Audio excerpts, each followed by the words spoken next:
Welcome to Titan Upload Live. So glad you could be here and join us tonight for the second round defensive players for the NFL Draft 2021. Telling you what, no better place to be here. We watch it together. We watch it live. Who are the Tennessee Titans picking? We'll go pick by pick by pick. We'll have Brian on, draft_Brian on YouTube. And he'll be here the day before the NFL Draft. And he'll go 1 through 32. That should be super exciting. So if you missed that last year, I'll have to repost that video. It was a lot of fun. And then, like I said, we will be live for the entirety of draft. Wow. We're really going to do this. Round 1, round 2, 3 on Friday night. Round 1, obviously, Thursday night. Then we'll do a post-game show breaking down. We'll do the Titan Upload radio to get your calls in if you want to talk about who we should have picked or if we got someone we love, break that person down as well.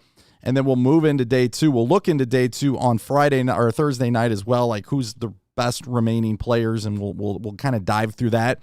And then we'll go on to Friday. We'll do the same thing on Friday. We'll do the entire draft Friday night, and then we'll do post-game show. You guys can call in again. So the Titans should have 3 picks.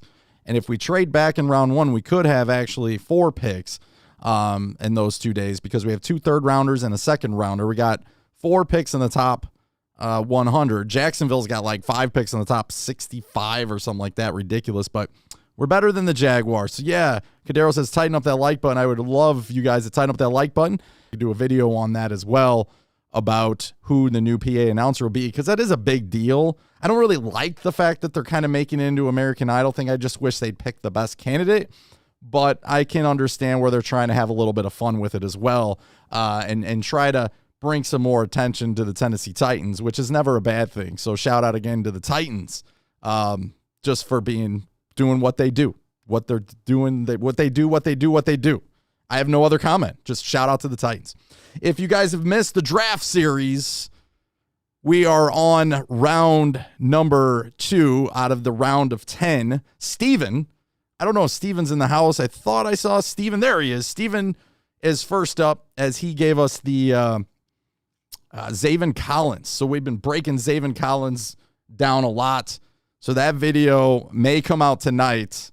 I got a lot of work to do after the show. I'll just tell you that. All the planning is done. All the research is done. Now it's just trying to get on camera and be a little bit more energized, because if you didn't realize, the last time I made the Tutu Atwell one, it was 2 a.m, for crying out loud. 2 a.m. for production. So don't tell me that Titan Upload doesn't care about you guys, because I do. We're not in the house.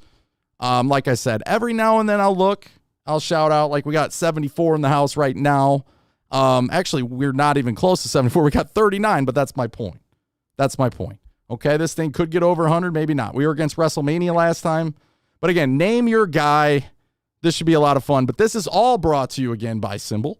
So shout out to Symbol. I'll give you the Titan update where we are as a team. We going up? Are we going down? There's been some crazy things going on, Symbol, as far as some teams like the Bengals, the Detroit Lions went way up, then they go way down.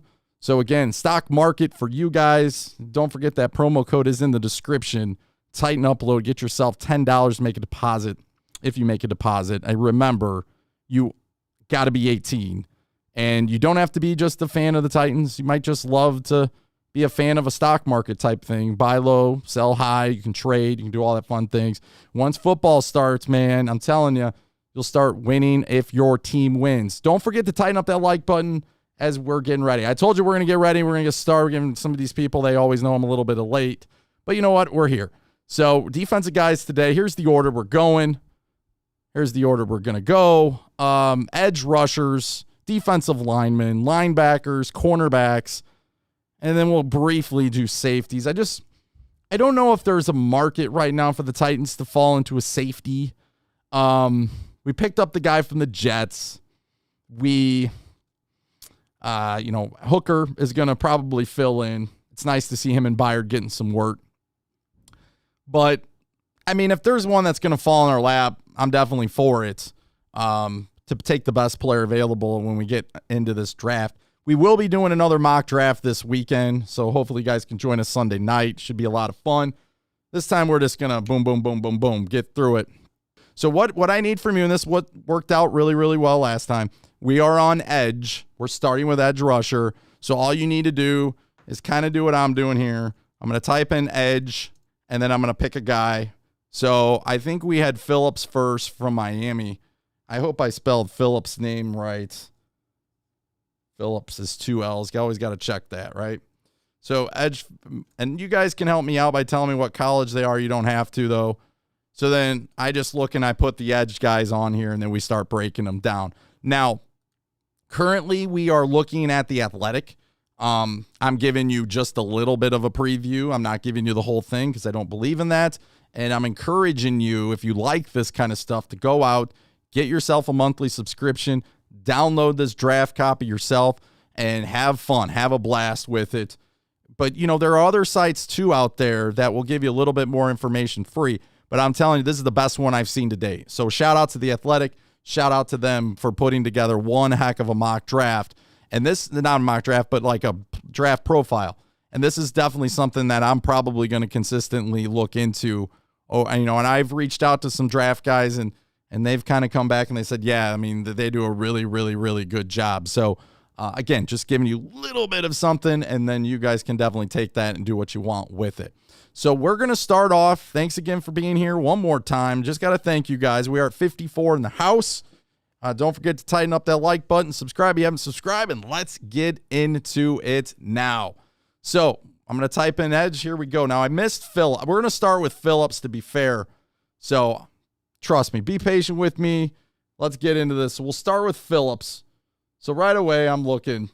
They got Phillips out of the edge. So they got all their guys. Of course, if you haven't, we're doing Zaven Collins. And Zaven Collins kind of falls. Some sites put him in the edge. Some put him just in linebacker.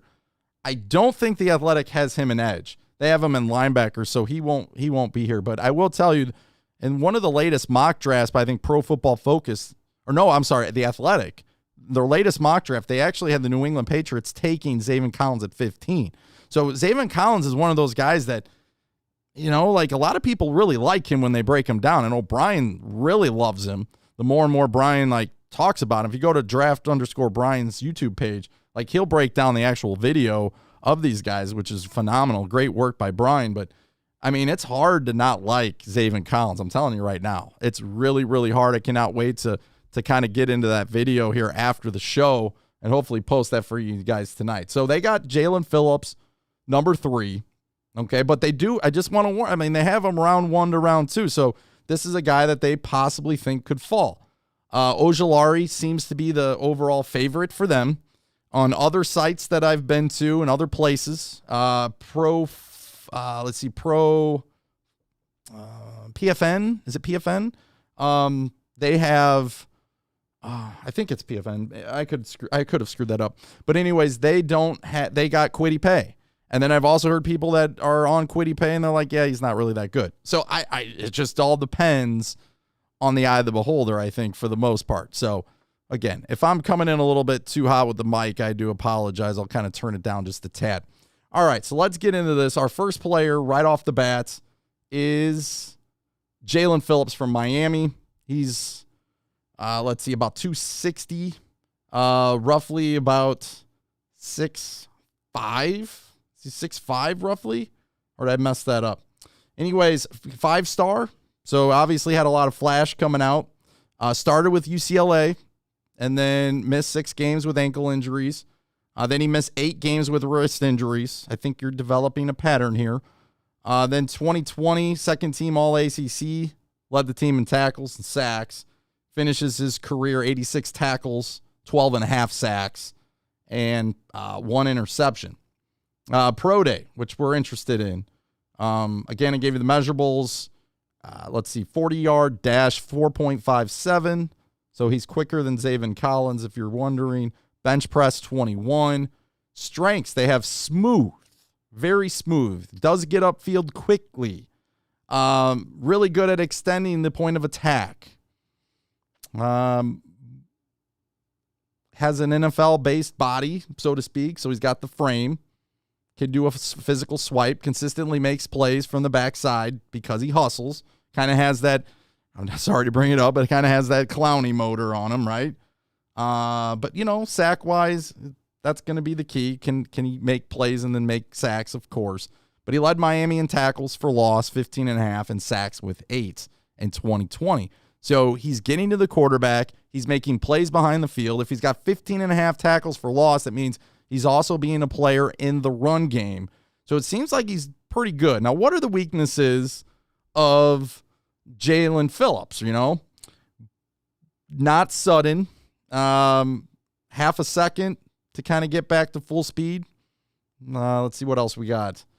He's able to press and maintain spacing between him and the blockers, but needs to be quicker at doing it. Let's see. NFL scouts say again, he enjoys football, but music will always be his first compassion. So we got into this. I'm not going to get into it again this week. The guy, John Robinson, does this all the time. Questions guys' heart who loves football. And when the whole COVID thing happened, oh no, I said the word, darn it, now I'm going to get flagged. But when the whole sickness thing happened, we kind of got, with Isaiah Wilson, right?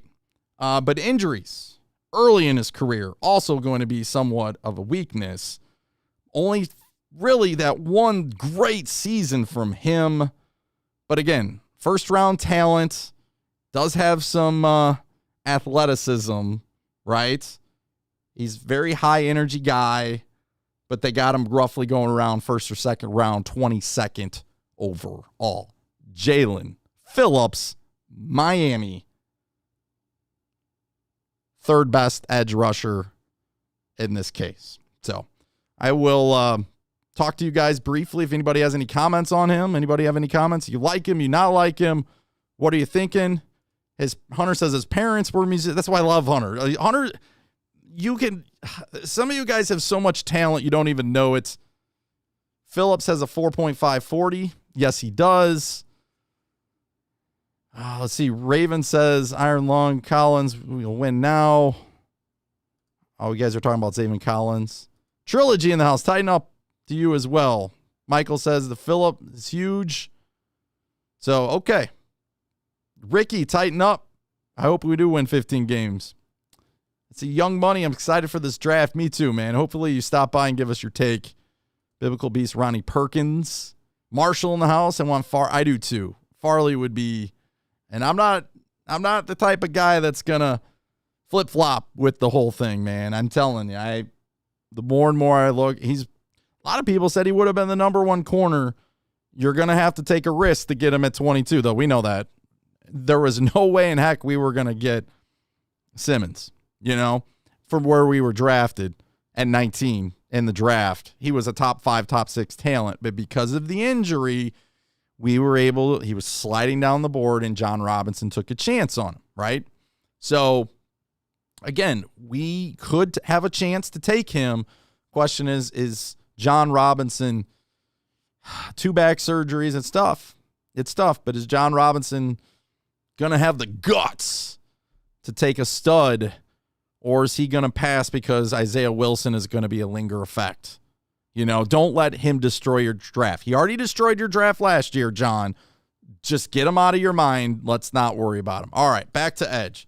Remember, if you're kind of just joining us here, just put in edge. We're going through some edge guys, and then we'll go from there. So Vampiric says Payton Turner. So we'll get into him. They have Turner as the 9th best edge rusher in this year's draft. So again, might be able to steal him maybe in the 3rd round. Possibly. We got 2 third-round picks. Don't think he'll go 1st round. His pro day did not run the 40 yet. So I don't know if he's still going to do it. I don't know if he didn't. Missed 2 games 2018 with a foot injury. 2020 second team all AAC. Was the team captain. Led the team in tackles, sacks, but he missed 3 games because of the sickness/knee. Finishes his 4-year career. Played 40 games, 27 he started, 115 tackles, 25 for loss, 10 total sacks, also an interception. Went to Westside High School, played basketball and football, so he's a Texas guy through and through, right around Houston is where he grew up. Only a 2-star recruit out of high school. Not that matters at this point. So what are the positives? What are some of the strengths? Super long, so big, large wingspan. Let's see what else we got. Very good at chasing down pursuit. Doesn't like nonchalant. So he's really good with going and getting it. He's added some weight to his frame, which has helped him. He's very good at the speed chop. He's good at the club rip. He's physical with his hands. And he's got some different tricks up his sleeve. So that's a really good thing when you're trying to be, you're not just a one-trick pony, so to speak. You only don't have one swim move and that's it. You can't just bull rush guys all the time. You just don't do the bend thing all the time. Like, he's got a few things up his sleeve. So that's very positive of him. As far as weaknesses go, too much pad, too tall sometimes, gets up too much, too fast. Let's see. Doesn't consistently separate from his targets. They would use the word, maybe polished isn't exactly what he is at this point, so maybe he needs a little bit more. He's battled through many injuries in 5 years, torn ACL in 2016. And then, like I said, he had a knee issue in 2020. He only missed 3 games. You don't know how much of that was due to sickness. But he's got length, he's got foot quickness, and he's got the energy, and he's got the heart. So, honestly, guys, I didn't know a whole lot about him before breaking him down just now. They got him 60 overall, rounds 2 to 3, possibly. Could fall the 3rd round. If this guy's sitting in the 3rd round, we haven't drafted an edge rusher, this might be a nice guy to step in there, get him a few minutes here or there from the Titans defense, but he's missing that kind of the word versatility a little bit. You know, you got to be versatile in Vrabel's defense, but at the same time, I do love the energy. I'm not going to lie to you. I know a lot of guys can give the heart and the energy, but he's got the frame to do it too. Okay? He's got the frame to do it, and he's got the energy. I'm all for taking a chance on this guy if the right round presents itself. What do you guys feel? Thanks for the thumbs down to the man with a plan, so to speak. The same man in every show who stops by to give that thumbs down. But thank you so much for the view, my man. We know who you are, and we thank you. From the bottom of our heart, we hope you're doing well, by the way. No disrespect. All right, so edge, we will go with Tarron Jackson. Or is it Tarron Jackson? We could go with him next. But I wanted what you guys are talking about. Let me get to some of your comments here. Not polished, can't always run to the outside, but he's got the body and quickness. All the weaknesses are fixable. That's a good point, Hunter. Michael says, like Bateman at 22, be a great fit. Adam says, dude with the long arms, something up his sleeve, brilliant. Can't wait for the draft. J-Rob's got to get it right this year. He's got to get it right. Unknown 13 says, you know what? We're going to go 15-2. Who's a hater, man? He's not a hater. That's the way he gives support. Gives support to the channel. Thumbs sounds, they help out too. We might get to try on just for you. Just for you, man. Just for you. Jeremiah, we'll get to there. The guy who people hate, let's see, I'd rather have Bateman or Moore at 22 and get a corner at 53, which the latest ESPN mock has us taking exactly that. Asante Samuel Jr. at pick 53 and then Moore at 50 or 22, which I wouldn't be opposed to it. I actually like that. Just don't know if that's going to be possible. If that's, I feel like Asante Samuel Jr. will maybe go up just a little bit higher, but maybe the Titans trade up for, in the 2nd round for somebody. Who knows? All right, so let's go back to edge. We'll do some more edge. Edge guys are the fun guys, right? Who else we got? I forgot who we put up on the screen. Okay. Jackson from Carolina, who had a great season, by the way. Coastal Carolina, shout out to them. That's why we're really going to always go back, and March Madness does it the best. And I can go on a rant, but I won't. But I'll go on a little bit of a rant because I know you guys like when I go on rants. Just kidding. But college football really messes it up because everybody wants to know why, like, Alabama an LSU or Georgia or Clemson or Notre Dame or Ohio State, why are these teams consistently going to the playoffs? Why is it just these teams? Well, if you're even my son, my son's just saying like he wants to go to Alabama. And I said, why would you go to Alabama? You go anywhere you want, man. Why Alabama? Everybody goes to Alabama. What's the fun of that? But that's my point. He says he wants to win the national championship. You don't go to Illinois to win the national championship. No offense, you don't go to Tennessee to win the national championship. Although their basketball team, shout out to them, they're getting a lot of recruits for the basketball team. Like some top number 19 signed with them today. But my point's this. Why does nobody go to these other schools? It's because only 4 go to the playoff. Alabama is the one team who could actually lose every year. And if they only have one loss, doesn't matter who they lose to, they'll always be in the playoff because they always start 1, 2, or 3. Ohio State plays in the Big Ten, and usually they beat everybody in the Big Ten, so they're always a shoo-in, and they always start in the top 5. So the list goes on, and Clemson does the same thing in the ACC. But if you open the playoff field up a little bit, now more teams get to go to the playoffs, just like in the NCAA tournament. So now I don't need to go to Alabama. I don't need to go to Clemson.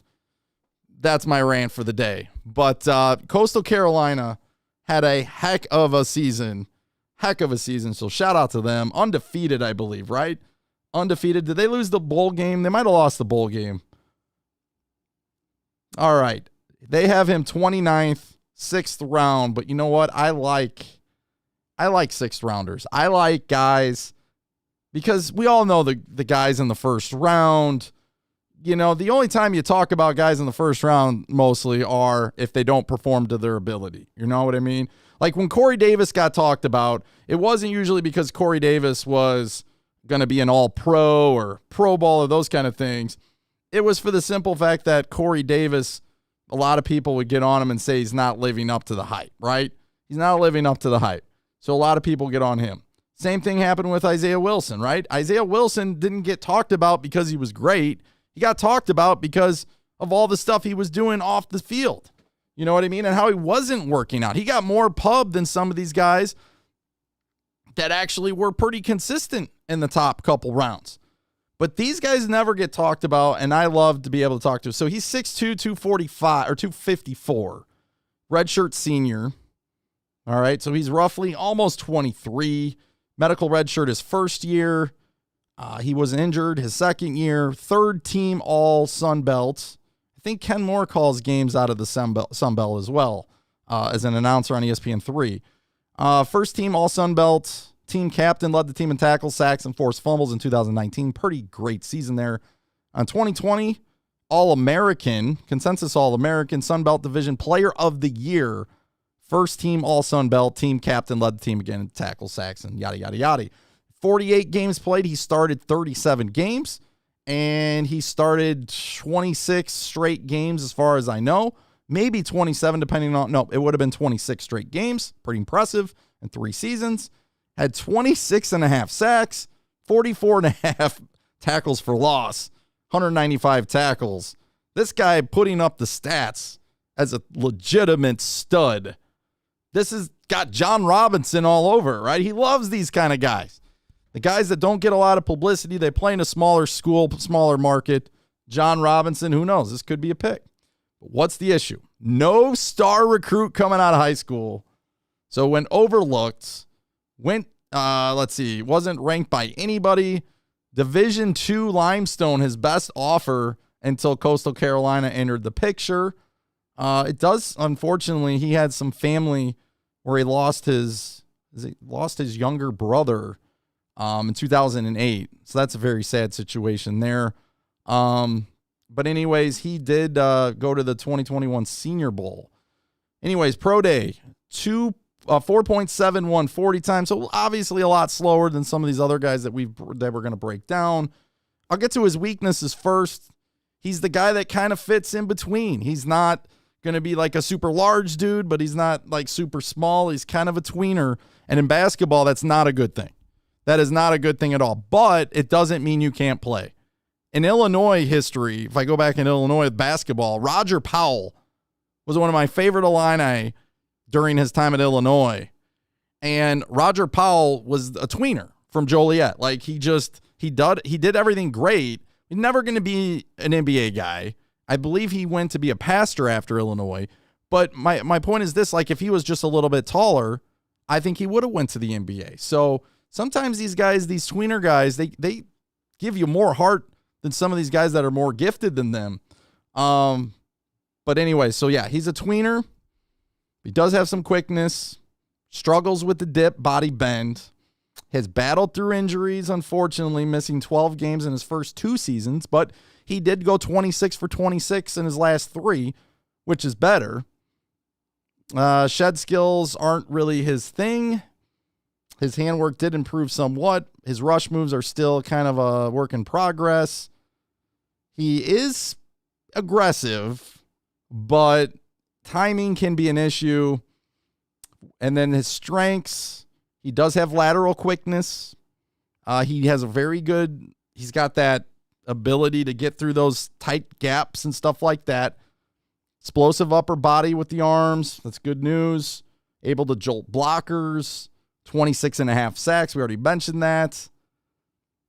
Solid run defender. We need one of those.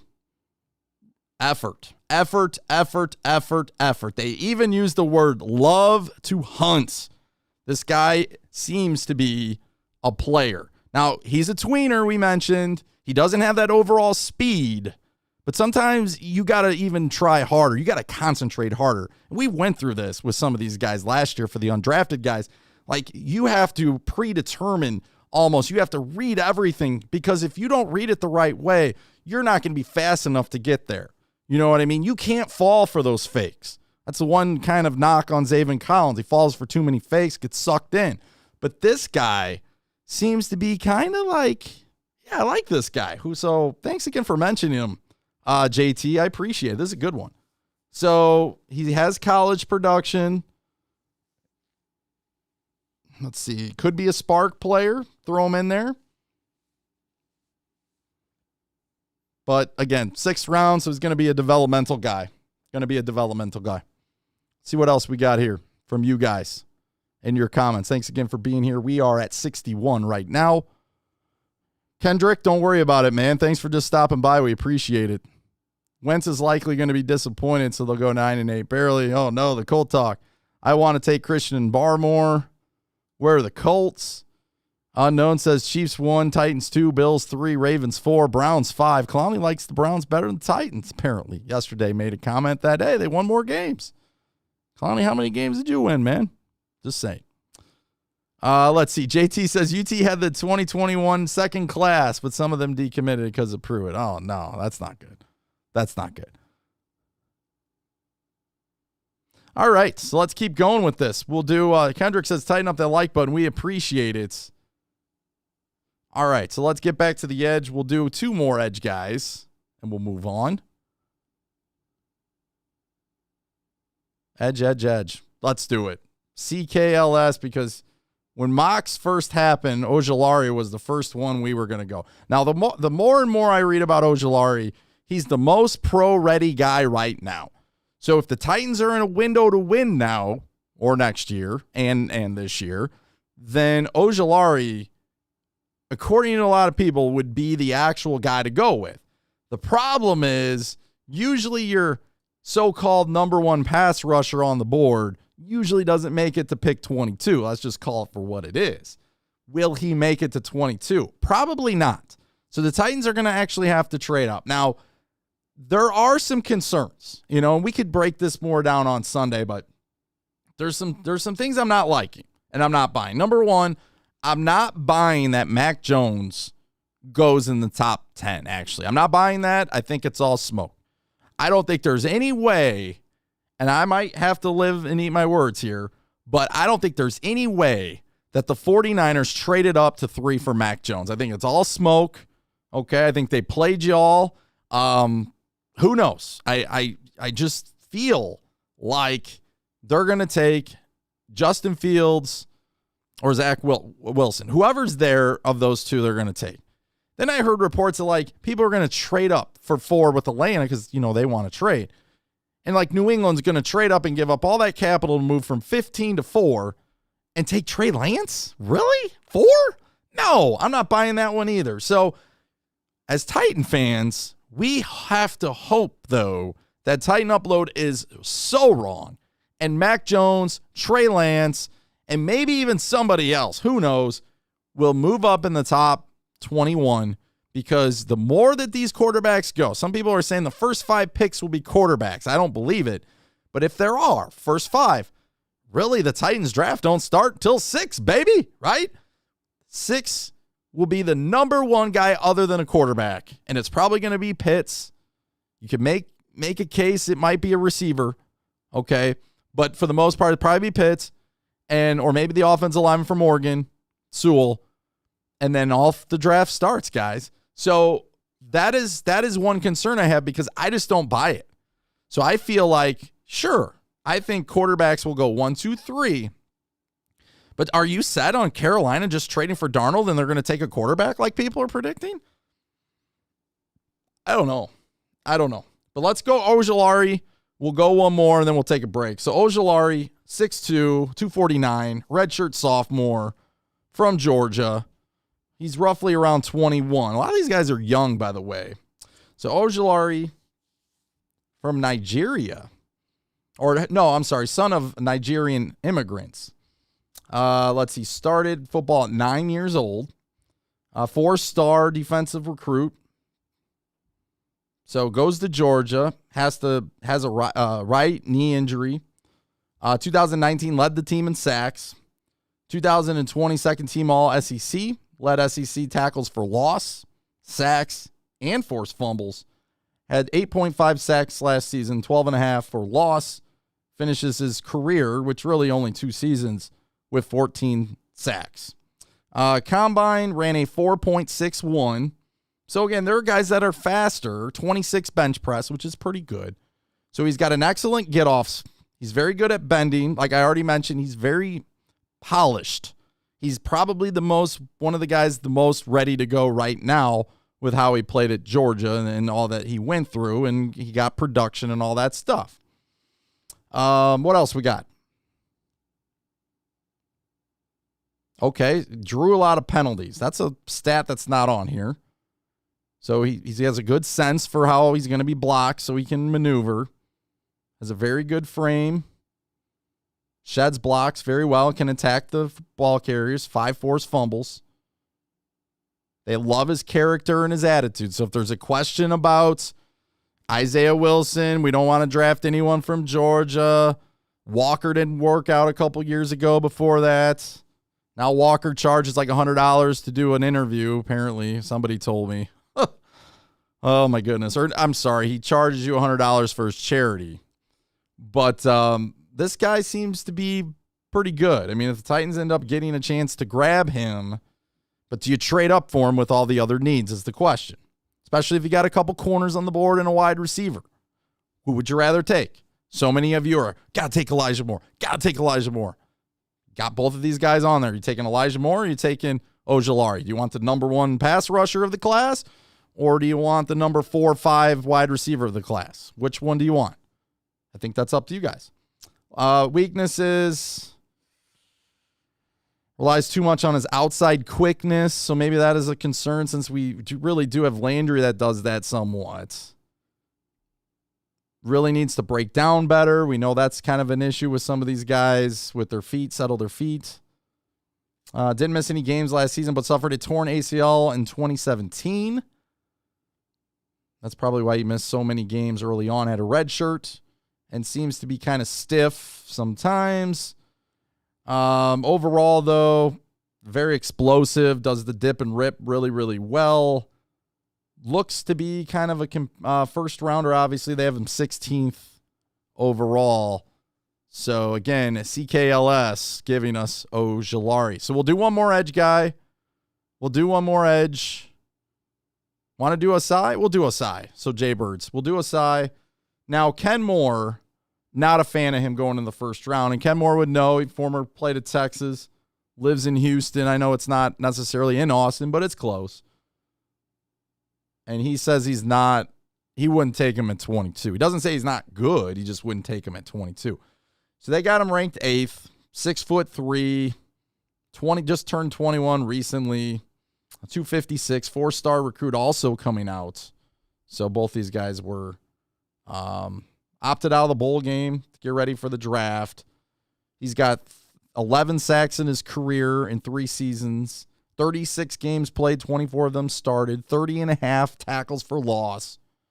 Honorable mention All Big 12, 2019. Led the team in tackles for loss, sacks. First team All Big 12. And like I said, opted out of in 2020. A pro day, 4.62 and 19 bench press. So was it the guy? Was it Ojulari? Who was the guy who?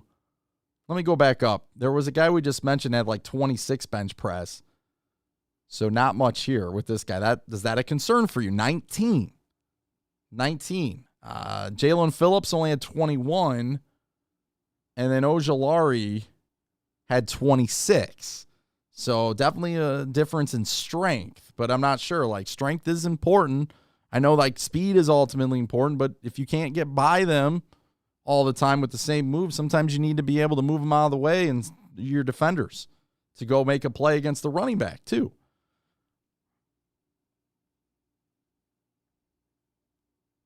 All right, so Ossai, let's get into some of his, we'll start with weaknesses again.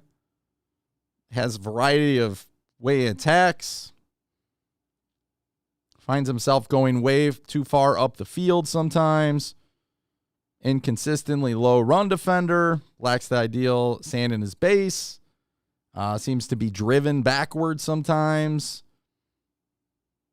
doesn't always play with his long arms, so supposedly, doesn't extend, relies more on hustle rather than control. So I don't know if that's obviously the smoothness to his gameplay. I mean, he's got to overly hustle to get to spots. It's not just, doesn't look smooth, I guess. As far as his strengths go, does pursuit well, so that's a good thing. Maybe that's his hustle, so to speak. He does stay balanced, stays low through gaps when attacking blocks. Secondary pass rush effort. Couldn't flip a switch on the field. Never takes plays off. That's a good thing. Sometimes these pass rushers take plays off, especially the ones that are very talented. And has a pretty good tackler. Has energy. Foot is always on the gas. Always seems to be locked in. So they got him going second round, 47th overall. And they 3-4 edge guy. So he can set the edge for you.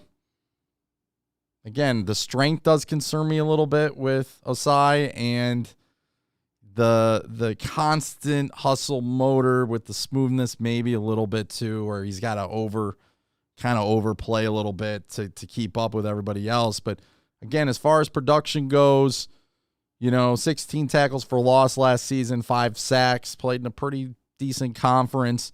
They do get the ball out quick in the Big 12.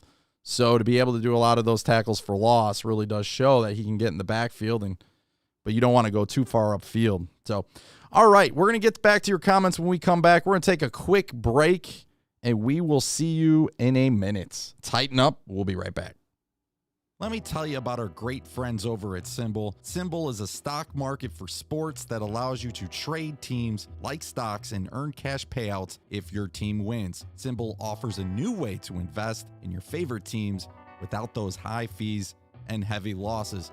No more last-second shots or Hail Mary touchdowns to beat you. No. Just your favorite team, invest in your favorite team, and just watch the payouts continue to add up in your favor. Use your sports knowledge. Make smart investments to buy low, sell high to earn a major profit. Go ahead and click on the link in the description make sure you put that promo code TitanUpload to get yourself free $10 bonus when you make your first deposit. Titan Upload bought a share of the Sim Jets, and he's already made a 20% profit in only a week. Now it's your turn. Start investing in your team today and watch your favorite team win, and you win as well. Remember, you must be 18 or older to make a deposit. You are buying sim teams created by Symbol, not the NFL, not the NBA, and not the MLB.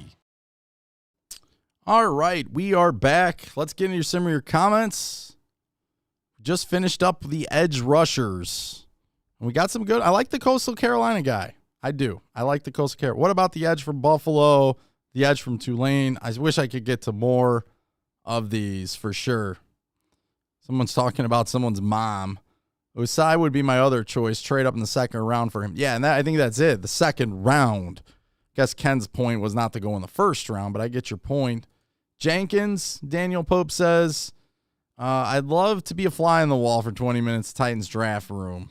Again, some people think he'll go best player, but you never know. Like, some of these guys just fall in love with certain guys, and we may not see it coming. Like, you know what I mean? And it's like scratching your head like, oh my goodness, where'd this come from? Now, I would have been that way last year, but Brian warned us, right? Brian warned us the night before that probably was going to happen, and it certainly did. Otherwise, I would have been caught off guard. But like, why are we taking Isaiah Wilson for at number 29 when, you know, there were multiple corners on the board at that point? Now, we got lucky. We got Christian Fulton and towards the end of the second round, but still, like, you can't just assume that's going to fall in your lap. I don't think so. I mean, I would love it, but I just don't think it's going to happen.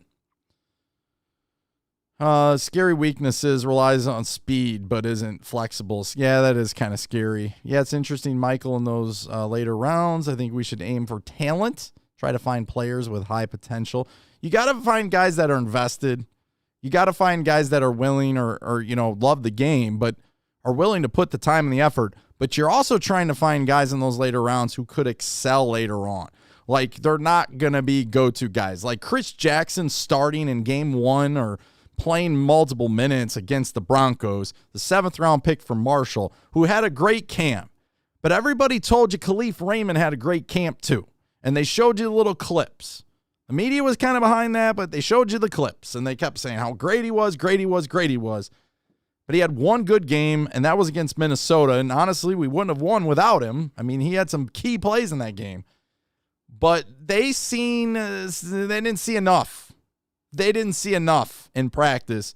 Maybe that's why they didn't give him a lot of opportunities on the field going forward. You know what I mean? But we had Chris Jackson on the field early in the season. Like, ideally, you don't pick 7th-round picks to be starters in the first year in the league as rookies. It's not supposed to happen that way.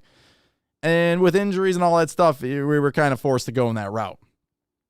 So, yes, we are doing... Who are we? Let's see. Defensive linemen next. We're not going to do as many. I want to do more edge than defensive ones. But, so yeah, just put defensive tackle. I like Barmore or something like that. Alabama. Or we could do it the cool way and put Bama. And then we'll put it on the screen and we'll go from there. Now, if you guys do something, and I apologize if I miss it. So I don't know if you guys could help me out, right? I'm not asking for them, but if someone would happen to super chat, I don't want to miss like I missed the last one that super chatted. So if someone does that, if you guys could help me out and let me know, that would be great so I don't miss it. I don't want to be that guy and then miss it, okay? But anyway, so let me get in here. I'll give you some time here. Defensive tackle. We'll do defensive tackles here. Let me get set up from my end. Let's see. We have roughly 56 people in the house, and we got 56 likes. How about that? Guys are dedicated. We're not up against WrestleMania tonight like we were on Sunday night. We were supposed to go last night, but again, it's a lot of fun to be here with you guys talking draft. The draft, it's scary, right? The draft is a scary thing. You get involved in the draft. It can be overwhelming at times. Not going to lie to you. It can be overwhelming. The biggest thing I have a problem with is pronouncing names. And like some of these guys, it's tough, right? It's tough. So, again, when I'm looking at some of these guys, I try to pronounce their name right. But the more and more you dive into these guys, you wish like Madden could improve. Now, there's rumors that they are going to improve it a little bit, but their draft department and Madden and scouting is just bare bones basic. It's awful. It's repetitive. Man, could you only imagine if we could do some of this stuff with Madden? It would be a lot of fun. So again, we'll get to defensive tackles here, but I'm putting them on there right now. Again, I don't see an overwhelming amount of guys going in the first round like in years past. Right now, I see 2 first rounders, 1, 2, 3 second rounders, and 3 third rounders. I mean, that's pretty much it in this draft. Now, there's a couple 4th rounders, a couple 5th rounders, a couple 6th rounders, a couple 7th, and then a bunch of just guys. I'm telling you. I mean, this draft doesn't seem to be very solid on defensive tackles, so to speak. Now, would I take a defensive tackle? Yes, because Simmons needs help. And I'm not getting into Daquan Jones right now. It doesn't look like they're going to go that route. But the more he stays on the market, it could be a possibility. Now, the thing you got to realize, everybody, is that John Robinson, just doing these mock drafts, if some of these right tackles are available at 22, I'm just warning you. It's not that I'm opposed to it, but I mean, if he takes the right tackle from Michigan, are you gonna like that at 22? Like, you could have maybe had him later on in the draft, right? That's the thing I'm afraid of. So when I see Jenkins go, let's say, to the Raiders, or let's say he goes to the football team, who still doesn't have a nickname. I mean, come on. Like, you're screwing everything up. If you just want to call yourself Washington, fine. Call yourself Washington. Let us know that that's what you decided and move on. The Titans are trying to find a PA announcer, and they're going through an American Idol process where they got 20 people, and they don't care who you are. You don't have to be a professional. They got fans on there, and they're trying to make it. And Washington can't come up with a way to use social media in a positive way and come out with the mascot. Like, how hard is it? So we're going to go another year of Madden, another year of the Washington football team, WFT. Doesn't that sound great? Oh, my goodness. You're the NFL, for crying out loud. You're $1 billion industry. And you got a team who they've had a whole year and a half, roughly, to figure out a nickname, and they can't do it. Just can't do it. Sent the Dragon, what's going on? Good to see you. Good to see you. All right, so let's do defensive tackles before I go off too much on Washington. Oh, I'm not sure why I did that. I'm putting defensive tackle in the wrong spot. I'm supposed to put him in the search engine. All right. So let's give you guys some chance. I already kind of, let's see here. Let's go with Philip Maddox. Philip, what's going on, buddy? Good to see you. So Philip Maddox going with McNeill from NC State. So I just want to warn you, took a defensive lineman last year for NC State, Murchison. What do you think? Do you guys like him? Do you not like him? I'm interested I'm not going to get to that comment right away, but I definitely will go through there and look. I want to know what you feel about him. Do you guys feel like he still can do some things? Okay, so McNeil, they got him 7th overall, 3rd round, 6'1", almost 6'2", but 6'1", 40-yard dash, 4.96. Again, he's a defensive lineman. And so they got him, like I said, 7th overall for defensive tackles. So let's get into some of his positives and his weaknesses. There he is. Background, he's a 4-star. So that's cool. Was the 18th rank coming out of high school. Number 10th in North Carolina. Recruit in North Carolina. It's probably overall recruit, not just like, so out of all the people coming out of North Carolina. His production, 3 seasons from 2018 to 2020. 35 games, 18 starts. 17 tackles, 10 sacks. 1 interception for a defensive tackle. It's impressive. And 17.5 tackles for loss. Freshman All-American his freshman year. 3.5 sacks, 5.5 tackles for loss. Nothing much 2019. And 2020, though, first team All-ACC. Had an interception TD. but opted out of the bowl game. So might have had more production if he played in that game. 27 bench press. So one more than Ojulari. Again, defensive lineman. Strengths, explosive big man. Okay. Routinely puts that lineman out of his stance. Can definitely take over that line of scrimmage. Strikes with force to break off the blockers, create some separation. Was a running back. Wow. Background in high school, linebacker, running back. So he's going to have a little bit of flexibility, versatility there. Apparently this guy is a weight room machine. So this guy can really 445 bench, 640 squat. So he's pretty durable. You're not getting many injuries with this guy. Was only, though, a 2-year starter at NC State, so he doesn't have a lot of production. Kind of raw in parts. As far as weaknesses go, so he kind of makes plays in his spot, right? So he's not tracking him down if it's like a sweep, if it's like a screen pass. He's really good in his little area, but outside of his area, it seems like he doesn't do as well. He played in a 3-3-5 scheme, so there might be a little versatility there for able to work with.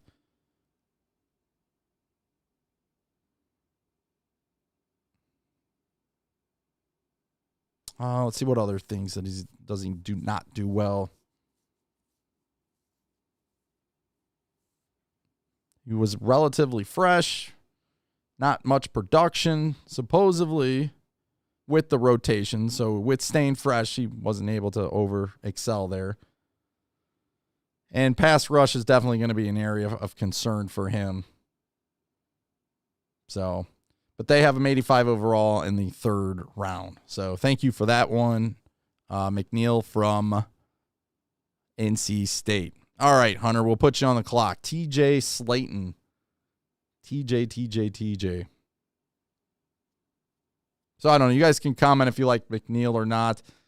I guess I'm not going to say I'm not a fan. I'm not seeing anything that, if you could get him, if he fell to you in the 4th round and you had a couple areas, you got yourself a nice tight end, you got your receiver, you already got your right tackle or something. And if there's no real solid edge rushers or corners, then maybe you could take a chance on him in the 4th, but I don't think I'd draft him any higher than the 4th round. So, sorry, I forgot who we were finding out. Slaton. 5.08 40 time. Let's see. So, let's see. 18th. So, let's go to him. So, he's far. But this will be again, anytime you guys mention the lower guys as far as where they're going, those guys are the most intriguing to me. You learn an awful lot about these guys, and you're always trying to find the next Tom Brady in other positions as well. So, was suspended season opener in 2019. Didn't really do anything. No awards, no all-team, all-conference, no honorable mentions, none of that in his career. 45 games played, only started 14 games. In his 4 seasons, he had 10 tackles for loss, 3.5 sacks, and 98 tackles. So this, just by glancing at him, Hunter, just statistic-wise and not winning many awards and all that other stuff, I'm kind of feeling like, number one, he didn't play a whole lot. And number two, maybe he was asked to just kind of take on blocks and kind of plug holes and do that stuff and let the linebackers go to work. So maybe this is more of a Daquan Jones type guy, but I'm just guessing. Okay, just guessing. 27 bench press. Again, that's not bad. Strengths, carries out a lot of mass for his frame. He has some power behind him. Obviously with the bench press there. Stays balanced. Okay, keeps his feet beneath him. He's able to get into the backfield.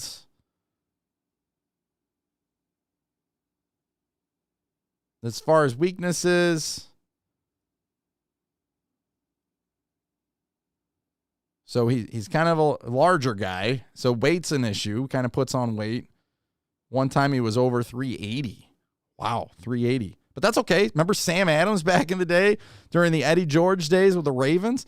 Those guys would just plug the holes, make life really, really hard. You don't necessarily see a lot of these guys anymore. with how the game has changed, because obviously with the game being more faster and teams throwing the ball more, those guys don't seem to serve too much of a purpose. But I'm telling you, goal line situation, short yardage, going up against a guy like Derrick Henry, these guys will come more into play for sure. Violation of team rules. Only one season as a full-time starter with below average production. Struggles to reset his anchor, especially against double teams. Doesn't do pass rush very well. Again, I'm not seeing a whole lot from this guy. He has 2-gap potential. Could, with the right defensive line coach, maybe do something. He's a massive guy, so you got that going for you with the power. But as of right now, 6th, 7th round, what do you expect? He's not going to be off the charts. Otherwise, he'd be a first, second rounder, right? But if you're looking for a guy to fill that hole, and the Colts, I'll throw them out there. The Colts are going to run the ball this year, especially if Wentz doesn't work out. So this might not be a bad option. So, again, shout out to Symbol real quick. Shout out to Symbol. Symbol, real quick, I did want to put this on there. Sim Jets at this point, 2802. So that's an 8 gain for me. Sim Jets, Corey Davis really paying off. And then Sim Titans went up maybe a few cents, maybe not. They kind of seem to be right where they are. They don't usually go up very much. They don't go down at least. But we'll see what's going on with Cleveland. Cleveland, I think, was 3rd or 4th coming into this past week.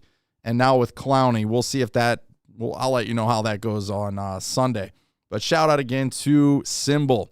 All right, Titan Rob, what do y'all think about Barrymore from defensive tackle from Bama?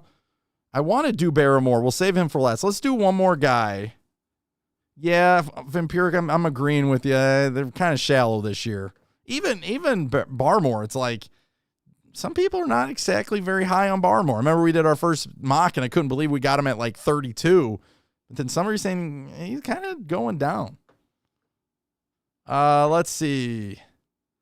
We could do Pepe's dream. We'll do Pep. We'll get one of Pepe's persons in here. Nixon out of Iowa. All right, so he comes in at number 6. Let's see, 22 roughly. He's 6'3", 313. So he's got some size to him as well. Now, he did win some awards. Unlike the last guy, this guy did win some awards. 2020. Unanimous All-American. Big Ten Player of the Year. Defensive Player of the Year. First team All-Big Ten. Led the FBS in defensive tackles, as far as defensive tackles go, and tackles for loss. And he also had an interception touchdown. 40 time, 4.86 for a big man with 313. That's not too bad. Did not do the bench press. It was his personal choice. Strengths, explosive get off. Very good with gaps. Has lateral quickness, so that's really good. Core strength. Has some power from up top. Good roots, especially when people are trying to move you around. Stays underneath blockers. Looks very good at 2-gap systems. Very good at finding the football.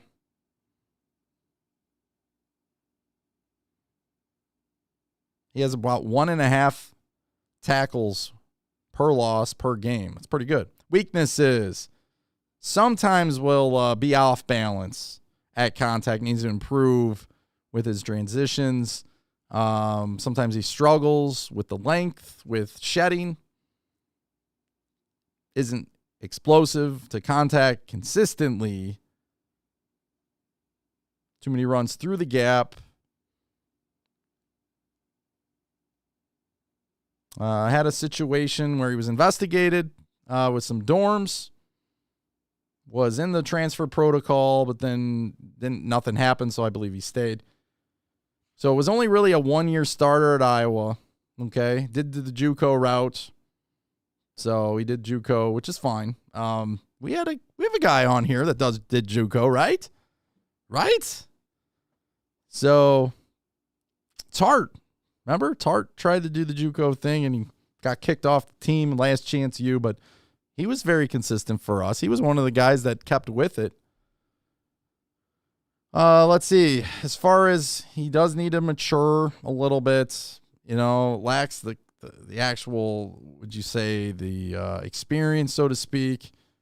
Could be a very solid one-gap penetrator and maybe even start. Third round, 81 overall for Nixon. All right, so we're going to move on. We're going to move on to linebackers. So if you want to just put LBs, fine, because I don't want to make you guys write any more linebackers.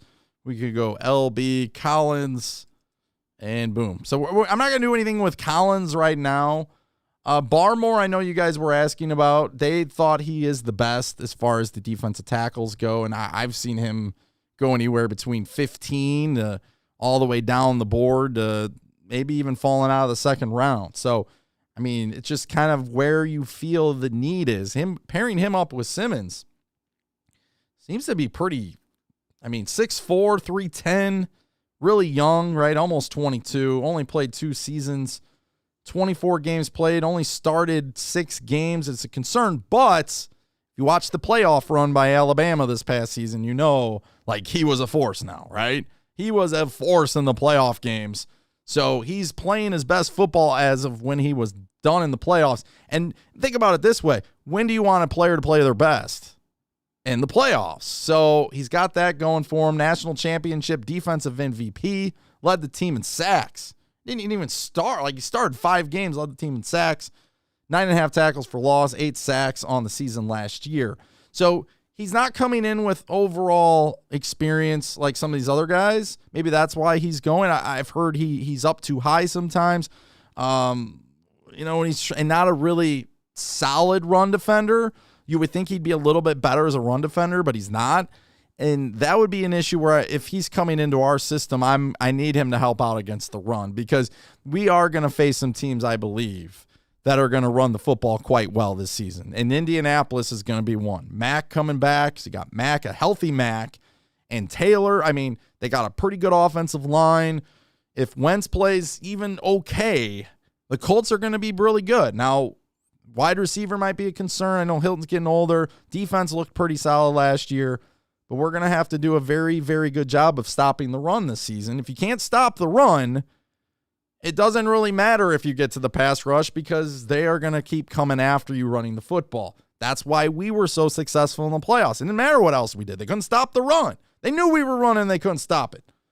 So, again, I'm not going to get into Barmore, but it does look like he's going to be your overall number 1 defensive tackle.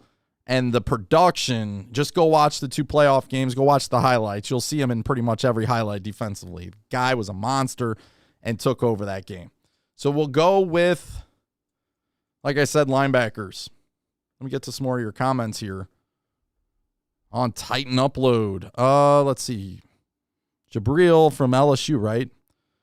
Hey, you made it up. Tighten up, buddy. Tighten up. Good to see you. Lee, what's going on? Titans and Truth was fun last night. So go check out Lee on Titans and Truth. Last night at 7 o'clock. If you missed it, you can still go back and watch the show in its entirety. We will do one on Zaven if I have a voice after this show. But I got everything worked out as far. I just got to do the production. Got everything researched, ready to go on that one. Titan 1000, Tiger 1000, what's going on? No worries. Thanks for stopping by. It's a first-round pick, according to Adam. I agree with you. It just kind of depends on which team feels they want to bring him in. You know what I mean? It's just going to be one of those things. Titans, they might have him high in the draft board, but maybe they feel like Elijah Moore. Would you rather a Barmore or Elijah Moore? You're going to get into those things. So let's do linebackers. Jay, what's going on? The Raiders just released Key, maybe one-year deal. Evans could be traded during the draft. You think so? Aaron says, I think we need to, tight end. Is there going to be one available for you? I know, Geno Atkins.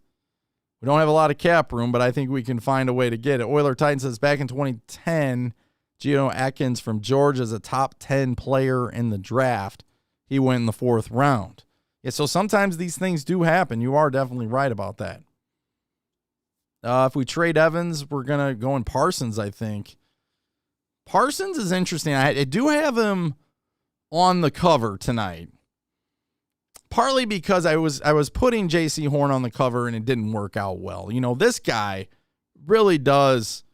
You guys know me. Like, I'm not just going to come on and put up garbage. I try to put everything into it.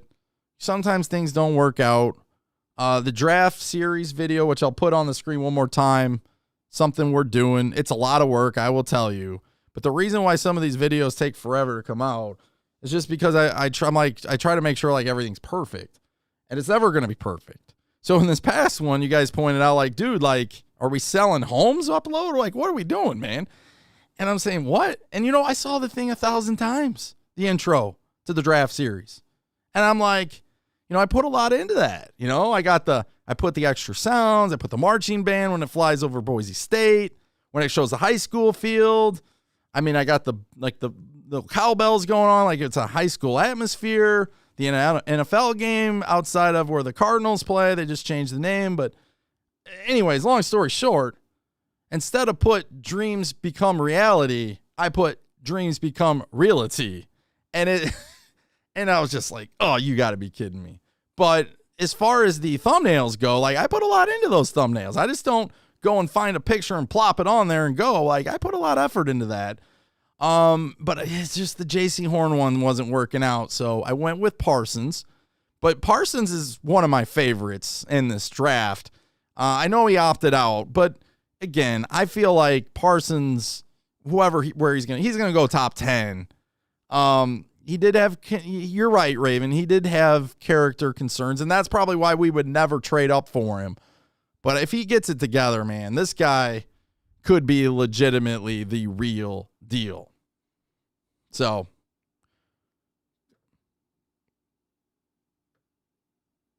Koromora, is that how you pronounce his name? From Notre Dame. He's an interesting one, too.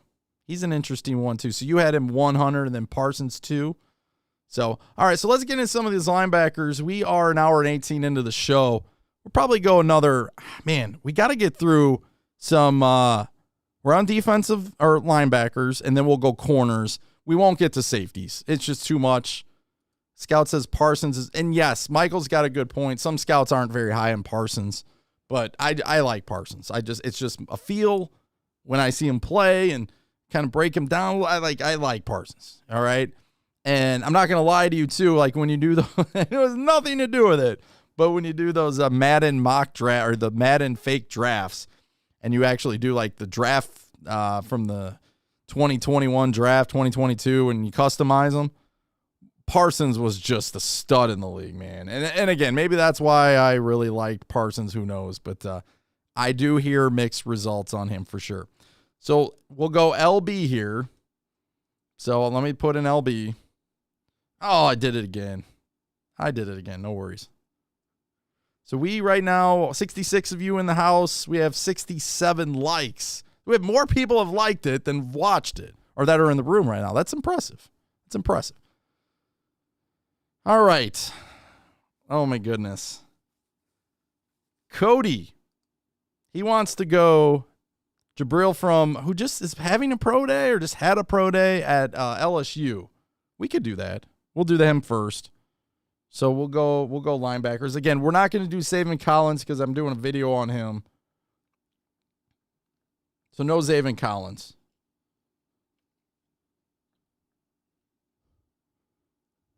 Hope everyone's doing good tonight. Thanks again for giving up your time to be with us here on Thursday nights. We'll be back Sunday nights. The idea and the hope is to have at least a couple more draft series videos to throw at you over the next few days. Again, no guarantees, but you know, if my voice is gone after the show, I'll probably have to push production back to tomorrow and then release it tomorrow night. And Friday release terrible as far as like it's not going to get much traction on YouTube. But again, these draft, they're not trying to get like massive amounts of views on these things. Like I'm just doing it for us. And that's why I wanted your opinion on this. I want everyone we're looking up now. I started off because I'm greedy, right? I did Tutu Atwell, but I left it up to you guys. So like I said, you guys have picked who we're going to break down and who we're going to go over. And the next guy is Zaven Collins. And it happens to be a favorite of Brian. Brian loves it. All right, so linebackers are up. The first one, Jabril. I don't want to say the last name because probably get flagged on YouTube. But anyways, so Jabril is LSU in between second and third round, redshirt senior, 232, 6'3". So again, I mean, just by looking and glancing at him, so he's been around a while, but did he produce? One of you posted on Twitter you love Davis from Kentucky, so I want to look more into him too. As far as athleticism, a lot of people love Nick Bolton. Nick Bolton from Missouri as well. I'm sure a lot of us know too much, and I don't know a whole lot about. I never really watched a bunch of Missouri football. I'm not gonna lie to you and say I did. All right, so one of 7 children grew up Kansas City.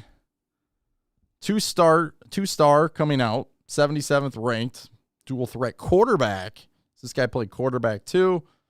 Was a number 34 overall recruit in Missouri. So Missouri and Kansas State until he had an ACL injury in his final game in 2014. So he had some more schools contact him and ends up going to LSU after North Dakota State. So we end up going to North Dakota State for 2016, 2017, 2018, 2019.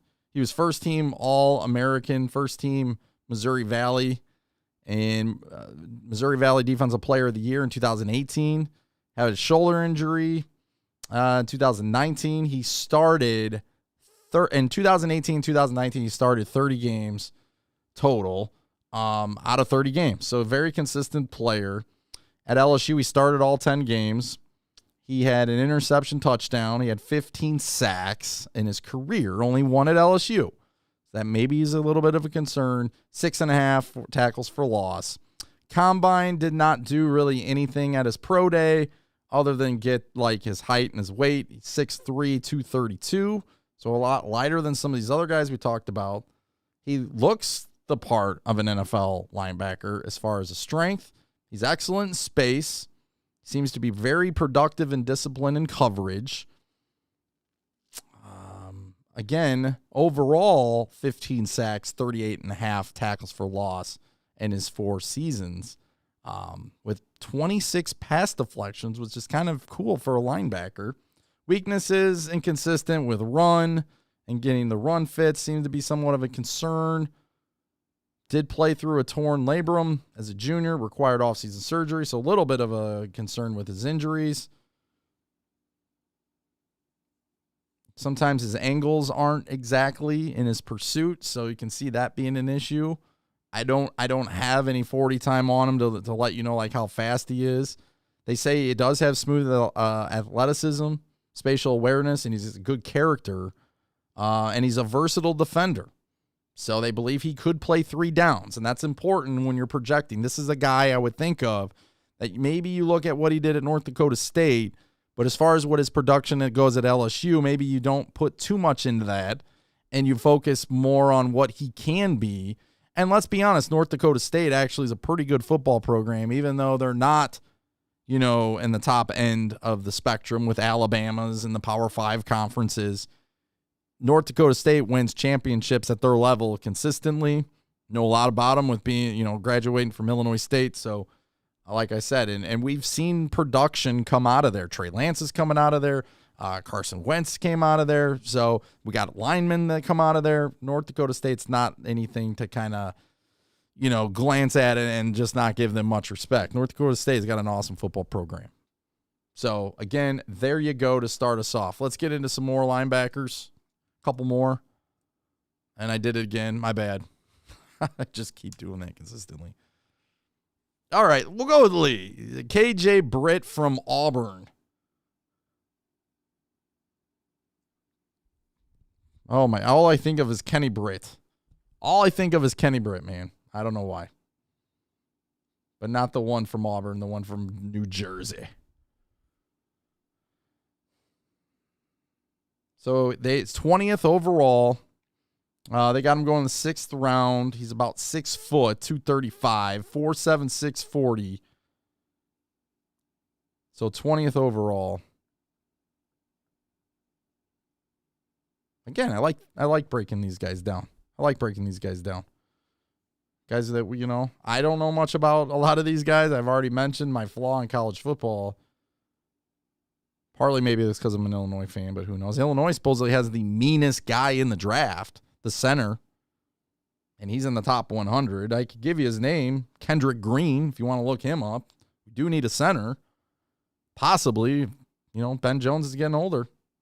So KJ Britt from Auburn, 4-star recruit out of high school, from Alabama. So ends up going to Auburn. He's about 22 years old. Let's see, 2017, did not start any games. 2018, did not start any games. 2019 started all but one game, and then 2020 only played 2 and then had an injury. So maybe the injury is somewhat of a concern and why he kind of had an issue, okay? He had 13 tackles for loss and 2.5 sacks in his career, all coming in one season. Again, he's a linebacker. He did make 119 tackles. He had 23 tackles last season, but in his most productive year in 2019, he had 69 tackles, 10 tackles for loss, and 2.5 sacks. So I would kind of go based on that year where he was second team all SEC. Now, at his combine, he had 24 bench press, so it's strength kind of, right? He's got some strength to him. Productive tackler in the field. Is a leader, supposedly, so can lead the defense as a linebacker. That's a good thing. So he's good with reading keys, finding the right hole, scrapping to the place, getting rid of blockers. Very good at filling run lanes. Doesn't seem like he's willing to power, willing to hit some people. Doesn't look like he's overly producing in the pass rush department, but that's okay. Weaknesses: tight hips, body stiffness, injured his thumb, required surgery in 2020 where he missed the 9 games. Only had 14 starts in his college career, so they're viewing that as somewhat of a weakness. And he's not very good in coverage, struggles to turn and run, and we all know about that one. Evans, try watching Evans guard somebody. Not a good thing. Again, 6th rounder, does have some limitations, especially in coverage. He could run you down and beat you up, so to speak, right? He does have that level toughness. He has power. He can hit you, thump you, but maybe a reserve down the line. Maybe a role of what Compton played this season. You're not going to get, doesn't look to be a starter, but again, there are some limitations, but you don't know. I mean, he didn't seem like he got a lot of starts and so, the consistency. But, 2019, if you want to go off that, Lee, I mean, that was a pretty productive year, You're playing in the SEC. That's pre-sickness. 10 tackles for loss. I mean, if you're a linebacker and they're not sending you on blitzes, I mean, the only time you're really going to get sacks is when you're playing motor and you're kind of cleaning up, right? I mean, if they're not going to blitz you a whole lot. So we don't have that information. All right, we'll do one more linebacker. Who else we got? Someone that we haven't heard from. Jay says, what about Barnes? So we'll go with Jay. So let's go with Barnes. And then we'll move out of linebacker, and then we'll move to corner because I know some of you will have some corners. And again, I wish this is probably a show where you have a couple guys on and everybody kind of having multiple screens so we can pick it up and go a little bit quicker. So I do apologize for the stalling. So we go with Barnes. Again, they like Parsons. Roughly 4 could go first round, the guy from Kentucky. So Barnes from Purdue, they got him in the 4th round. He is a senior. 6 foot, 238, ran a 4.57 40 time, 1.7 10-yard dash. So he's 10th overall. So 4th round. We got to pick in the 4th round. Be a possibility. We might need a linebacker. Who knows? Especially we don't know with Evans. And you'll make the case with Zaven Collins. We don't even know what Jayon Brown after this year. Because Jayon Brown signed a very cheap deal to stay with us, but there's no guarantees he's going to stay with us next year. All right, 2019 started all 12 games. Led the team in sacks. 2020, played in 6 games, started 5. Second team all Big Ten. Of course, the Big Ten had kind of a shortened season. They weren't going to play. Then they were going to play. Then they were going to start in October. And they got started later than everybody else. Then Ohio State, they couldn't find enough games to play because of everything. So Northwestern had to play them just to make them bowl eligible, 6 games. 2-star recruit. Was a number 122 inside linebacker in the class of 2017. Number 21 recruit in Kentucky. 25 tackles for loss in his career. Played 4 seasons. Now, he's got a lot of play in 2018, 2019. So he started 24 games in those 2 years. But the problem is in 2017 and 2020, he only started 7 games. So you can see, like, he doesn't have the overall production because he hasn't had the games to put it in there. But he did have 10.5 sacks, 25 for tackles for loss. Pro Day Combine, like we mentioned, 4.57 and 29 with the bench press. That is impressive. That is very, very impressive. Can run, very good at downhill, getting on the ball carries, stringing things out. Very reliable teammates. Won the Big Ten Sportsmanship Award. Versatile experience as a pass rusher, off-the-ball linebacker. Very productive over his career with 225 tackles. That is pretty impressive, especially since he didn't play a whole lot 2017, 2020. Trust his vision in the backfield. As far as his weaknesses go, doesn't properly work off blocks, struggles to scrape sometimes. Makes it easy for the quarterback to sidestep and advance. Inexperience as far as man cover defender. Needs to learn how to balance his eyes. Was a 3-year starter at Purdue, and they got him going in the 4th round. Should be a very solid special teamer and maybe get some defensive reps. So there we go. We're going to move on to corner. Again, thanks again for being here. We'll be right back here after this quick timeout.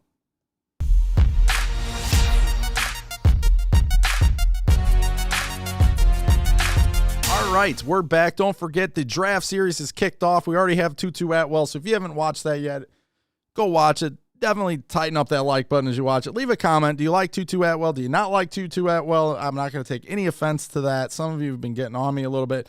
I'm just saying he's a 3rd rounder. I think he could do a lot of good things for us, but I do think it's a luxury pick at this point. He's not going to be a number 2. He would be a slot guy. He would be a guy who would come in random times. Don't forget to tighten up that like button if you're just joining us. 65 people in the house, 72 likes. So we're doing good there. Thanks again for being here. So cornerback is the last on the list. So again, CB. So CB Farley, moving on. Boom, boom, boom. Let me get rid of linebackers. Let's see what else we got going on. Let me make sure I didn't miss any super chats. Nope. So we're good there. And let's see if we missed anything else. Okay, we got Syracuse. We got Greg Newsome. Jeremiah says he liked Tutu Atwell.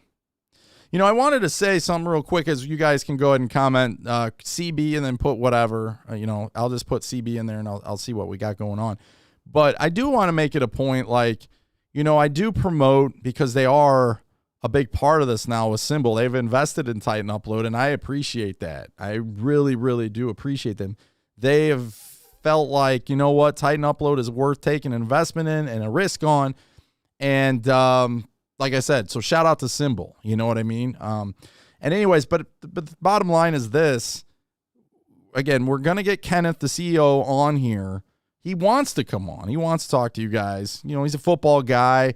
He likes the other sports, but he loves football. But my point is this. He's going to have a giveaway, so it's going to be a cool thing. I will definitely let you know so you don't want to miss that.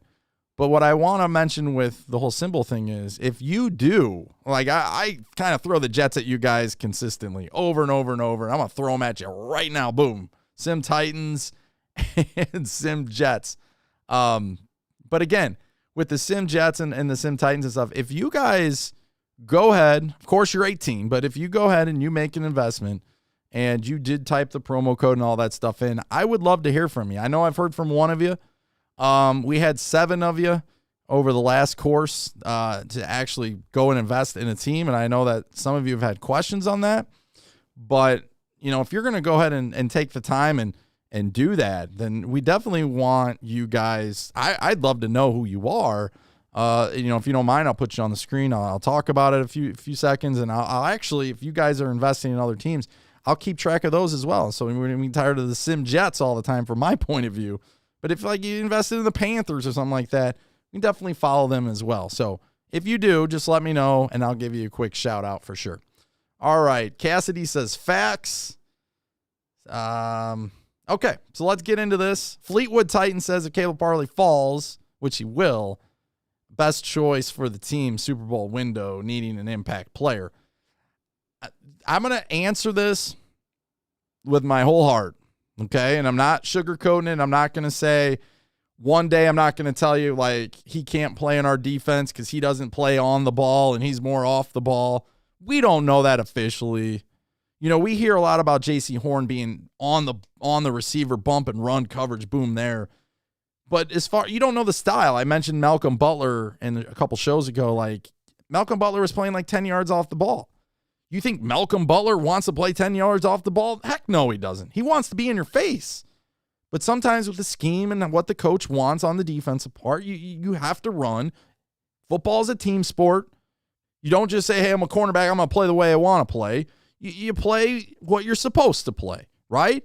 And sometimes they let you be a little bit flexible and creative, but for the most part, you run a scheme. Schemes are important to football, right? So bottom line is, I think with Farley, he would have been the first corner or second behind Surtain. Those two were back and forth.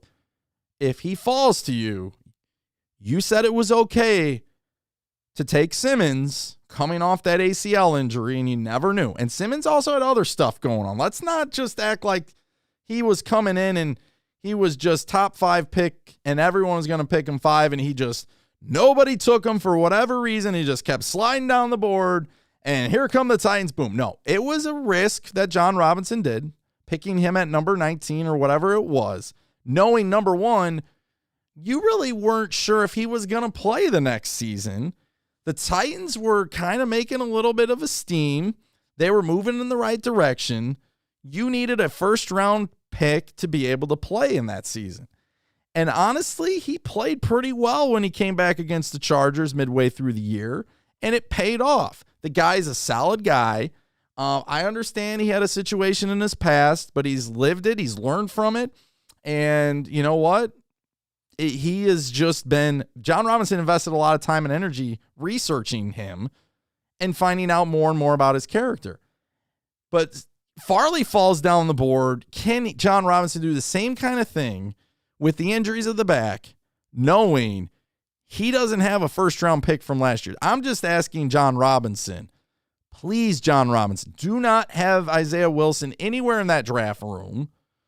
Just totally forget what happened last year and just go with your gut feeling here and draft someone. We trust you, John Robinson. We all make mistakes. Okay?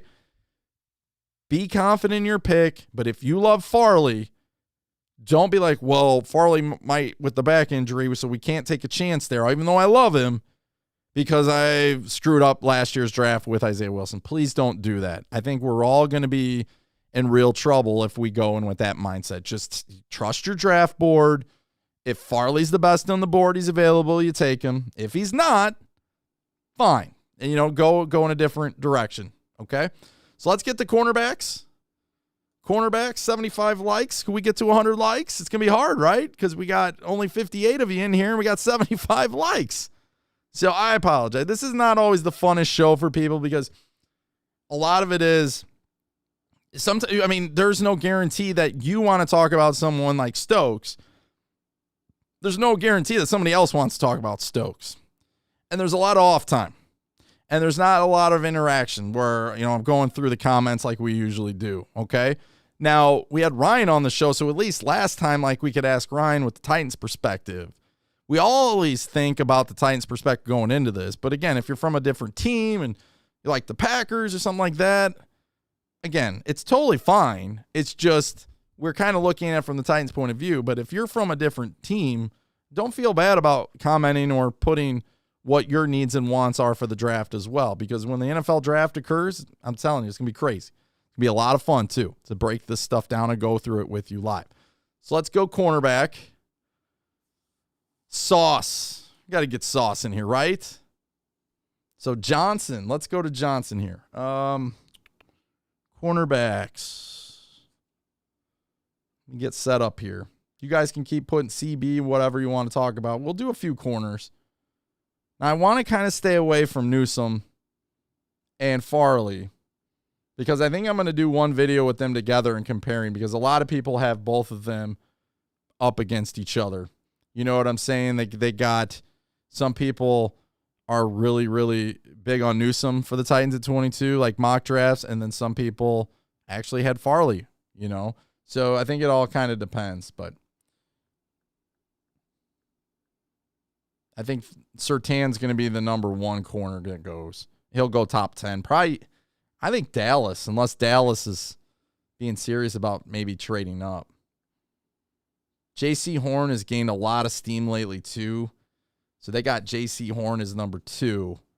So let's go ahead. Asante Samuel is also moving up the draft board a little bit, too. You guys said Stokes. Someone mocked Stokes to the Titans. I think pretty confidently Stokes, even though he's super fast, 4.29. Holy buckets. Stokes is probably going to go in the second round. I think the speed elevates you to so much to a certain degree.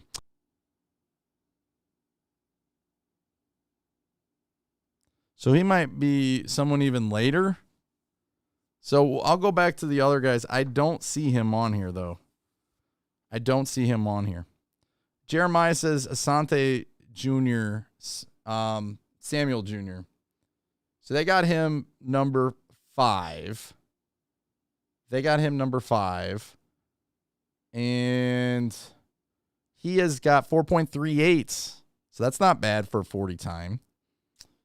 So let's get to him. Number 5. Florida State, man. Been kind of they were super good when Jameis was there, and then not been very good lately. All right, so 2018 started 3 games. 2019 was 12 for 12, and then 2020 was 8 for 8 starting games, but then opted out after 8 games. Led the team in interceptions, team captain, 3rd team all ACC, and he was, and that was in 2019. Combine, 12 bench press, and 4.38 40 time. So he's about 180 pounds.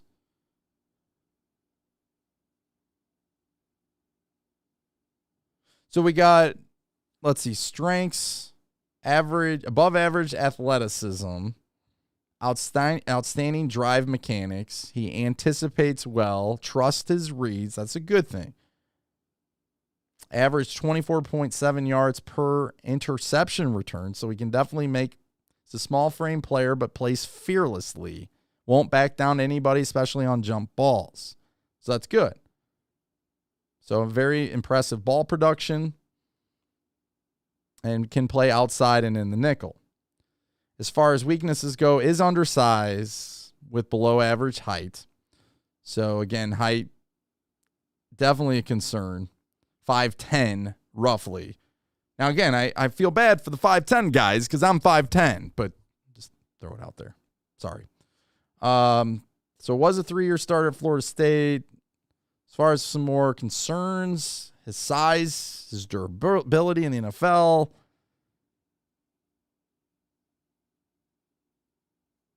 Maybe too daring, they say. Maybe too daring. He kind of almost, I don't know. He almost leaves you, tries to bait you maybe a little bit too much. So, but I think that's something a coach can work with for sure. Definitely has athleticism, and he can play inside or outside. They got him number 2nd round. And if, again, Mel Kiper has him mocked to the Titans in the latest mock draft pick 53 to the Titans. But yeah, Stokes has the blazing speed, 4.28 40 time. Again, some people have him mocked to the Titans at even 22. I think that's a little stretch, but what do I know? I'm just a Titans YouTube guy that does it for fun.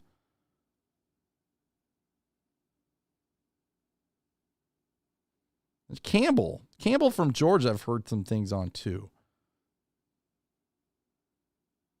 All right. So 6 foot, 194, 22 years old, 3-star cornerback coming out, 63 ranked corner. Defensive coordinator at Georgia was Mel Tucker. Blocked a punt, returned one for a touchdown in 2018, started 3 games, started 13 games and 9 games in 2020, opted out of the bowl game. He was second team all SEC, led the team in pass deflections and interceptions, and had 2 interception touchdowns. So he does have some play after the catch. 4.29 40 time, which is super impressive. 14 bench press. Had 2 tackles for loss in his career with 1 sack. 26 pass deflections in his career. Now, he very solid. 2008 had 9. 2018 he had 9. 2019 he had 9. 2020 he had 8 with the 4 interceptions. So you could see, like, he was getting close. He was getting close. He was getting close. And it ultimately paid off in 2020. What I'm noticing just by stats, nothing else, I'm starting to see a little bit of consistency, and I'm starting to see more of production as far as pass deflection goes and actually getting a little bit step quicker. He is fast and getting those interceptions. I mean, if you can give me 4 interceptions coming in as a rookie next year for a Titan, I mean, that would be pretty good to help this team. And the pick 6s are quite nice too. And if he gets any kind of separation, he's gone. I love the speed. So you get this guy in the second round? Oh my goodness. But I don't know if he'll be there in the second round. I think his speed will make him go a lot further. So former track athlete, Adoree Jackson, right? Flashes the explosiveness all over the place. We've already talked about his growth stat-wise. He can disrupt routes. He has a very large, he's just under Samuel as far as production, as far as returns. He's 23.5. I think Samuel is 24. But he seems to be dialed in. His eyes are in the right place. He finds the right place to go to. Very good with pass windows. Weaknesses, lean muscle strength, can do a better job sensing the play indicators, feeling out the route combinations near him. Maybe a little better awareness, but sometimes that comes with time. Techniques as a tackler, so maybe not the best tackler. So he does have some flaws, right? His size, though, and speed. His speed is definitely promising. Ball awareness, you could scheme him. That is definitely a big plus for Vrabel. They got him roughly around where the Titans are picking, number 51 in second round, so 51 overall. Again, you get this guy in the second round. I think just by glancing at them, between Stokes and going up back again to Samuel, we're talking the difference of the 40 time is maybe the difference between these two players. Sometimes speed is great, but you saw what happened. His speed worth $10 million in Adoree Jackson. Titans said no, he's not. And the Giants said yes, he is. So we'll take one more corner. One more corner. I'm trying to pick some guys that haven't really. Sleeper, 6'3", 200 Benjamin, St. Jude, University of Minnesota, supposedly made Bateman better. Good late round value. We could do him, but I don't know if he'll be on here. From Minnesota, right? Nobody wants to do Nate Hobbs from Illinois and make me kind of feel a little bit better about at least maybe Illinois has a couple guys in the draft. Man, you guys don't care. Oh, there he is. He is number 21. 4th, 5th round. 6'3". So, yes, tall, 202, 4.52 40 time. So, compare him to the cornerbacks, it's going to be a little bit slower compared to the last two we went over. 4.5.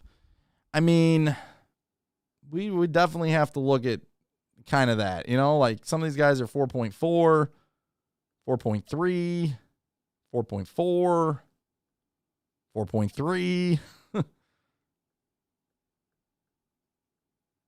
4.6. Oh my goodness. The guy from Shakur Brown from Michigan State, 4.640. Ugh, that's scary.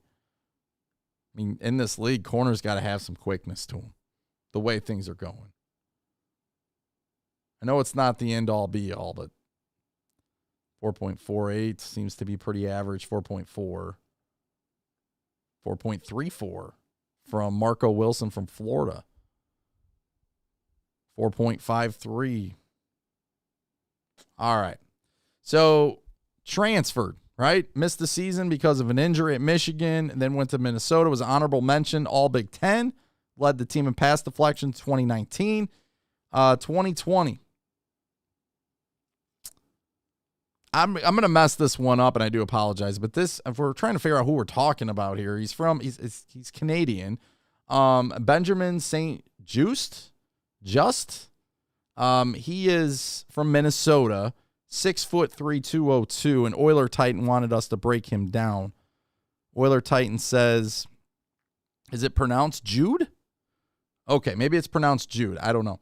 But he said he's a 4-star cornerback, so we did go to Michigan. It didn't work out, and then he ended up going. He missed the entire season 2018 and is up going to Minnesota. Again, 4.5, 240 time, 11 on the bench. His 10 yards, 1.57, and kind of compared to some of these other guys, I believe 1.5 also for Samuel. So you can kind of see Samuel has more better 40 time, but as far as his 10 up against you, maybe a press and coverage, it's fine. Definitely a developmental guy, 4th, 5th round. Speed and competitiveness with wide receivers up and down the field.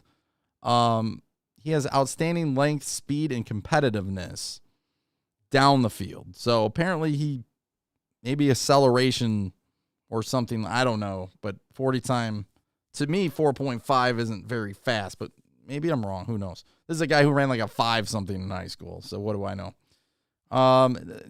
Lean, struggles to divide attention between the backfield and his man, off coverage. He's very developmental as far as coverage goes with his instincts, like getting his head turned around. And again, missing, the seasons early on in his career, 2018. Put in perspective, 2017, 2018, he started no games. He did play in 12, but he did not register anything other than a tackle in 2017. He had 3 tackles. Okay, didn't do anything else. So you can tell, like, getting on the field might have been more of a concern. But again, maybe this is a guy, he's a late bloomer. He can blossom. He did miss some games because of the sickness this past season, but he did play in 5. He had 14 tackles, 1.5 tackles for loss, no sacks, no forced fumbles, 13 pass deflections. He had 10 of those in 2019 and no interceptions. So didn't get 1 interception as a corner, which isn't terrible, like concerning, I guess, because again, you're projecting. We went over the one guy, Stokes, who had 9 pass deflections in his first couple years, and then he had 8 in 2020. He had 4 interceptions, so you can see the growth there. Maybe there still is some growth for this guy. As far as his strength goes, he does have the height. He seems to be light-footed, so he's not, he's not going to drag his feet or not going to be heavy-footed by any means. So that means he does have some quickness to him as far as his feet work goes. Flashes his closing burst, prove his pedal and dive mechanics, uses his length, willing to tackle, is very physical in the run support, so he can definitely help you on the edge as far as the run goes. But yes, they have him 4th and 5th round. So that's going to be it for today. That as far as where we're going to stop, as we are 2 hours in, and I don't know about you, but we've went through a lot. I'm not sure how many guys we've covered, but it was fun. I like doing this. Name your guy officially ends. We didn't get the safeties. We didn't do guards. We didn't do centers, but we still have the draft series, as I'll promote one more time. So far, Tutu Atwell is the only one we have done, but we will be moving into Zaven Collins. If the voice holds up, we might be able to get that out tonight. If it doesn't hold up, we'll have to get it out tomorrow. But Zaven Collins, Again, draft_Brian on YouTube really loves this guy. Another, so to speak, another quick shout out to Symbol. Again, as you can see, the Sim Titans. There's me. I don't know what happened. Hello, guys. Good to see you. Oh, man. We kind of lost. But Symbol. Shout out to them for everything that they've done for Titan Upload. If I can get the Sim Titans and Tim Jets off the screen, but shout out to Symbol. So again, thanks again for being here. Don't forget to tighten up that like button on your way out of here. It was fun, I feel like, again, as far as comments go, we didn't get into a lot of your comments, but it is interesting. We can break some more of these guys down. We will be doing a mock draft. I'll actually stay for 5 more minutes. If you guys want any questions, you guys want to ask any questions, you guys keep asking me, like, you guys like this guy better, this guy better. I'll give you my honest take, my honest answer. I'm not a draft guru by any means, but I'd love to kind of hear back some feedback from you. I don't want to just kind of do this. When's the next mock draft, next stream? It's going to be Sunday night. It's going to be a big mock draft. Now, we've learned from mistakes. I mean, we're not going to spend 30 minutes breaking down the mock draft and then get into it. The way I'm kind of thinking about this is, could we do the mock draft first, then just kind of break it down? Or do you guys like as we go live and we kind of, I just don't know. So you guys can leave a comment what you're wanting from that. I mean, I could always do a pre-recorded video of the mock draft and then use like Sunday to break it down with you guys. And then you guys can comment or tell me who you're thinking. Could always bring up other mock drafts. I mean, it's totally up to you how you want to deal with that and go with that. Yes, he's a guard. I thought he was a center. He's supposed to be the meanest guy in the draft, man. That's what I read today. Meanest guy in the draft. I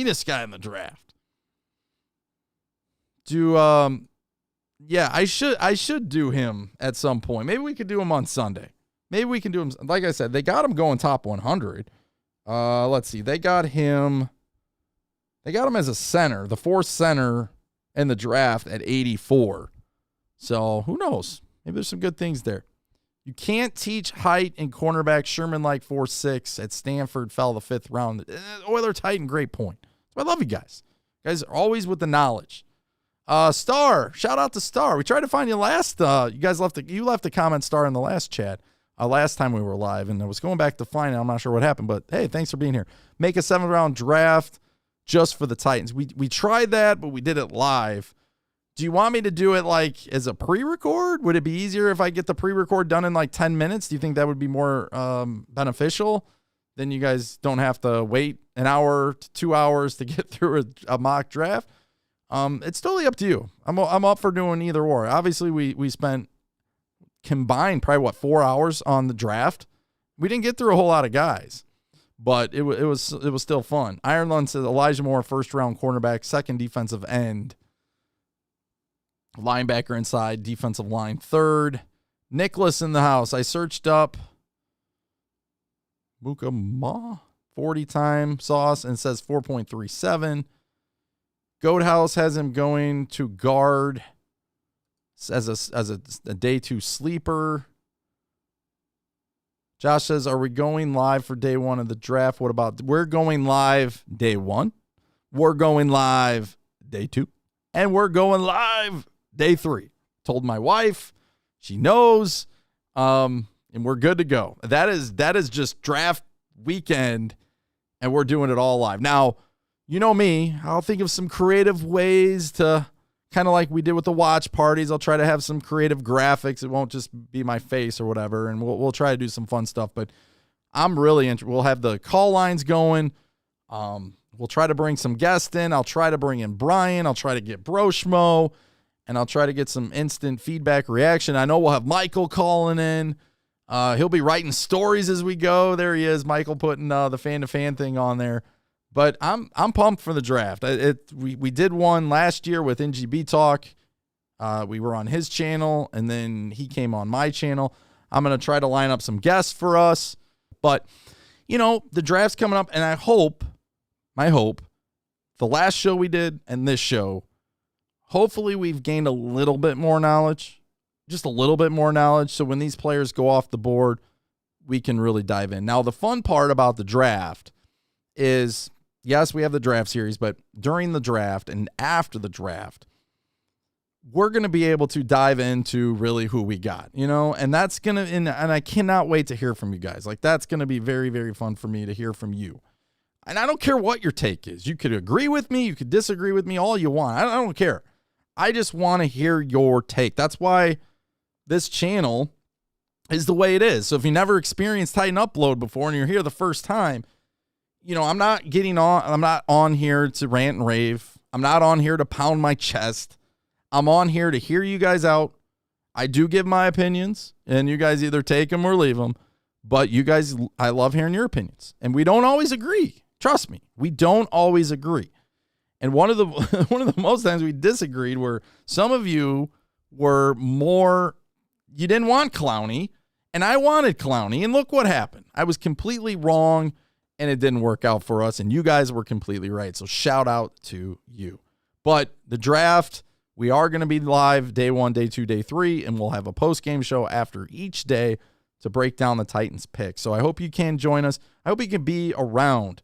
Even if you can't watch it live, maybe you can watch it after the fact. I know you're not going to watch the entirety of the draft, but I'll try to put out our reactions to them as they're happening live and go from there. But again, you guys were awesome. Thanks so much. Another shout out again to our friends at Symbol. Definitely check them out. Link in the description.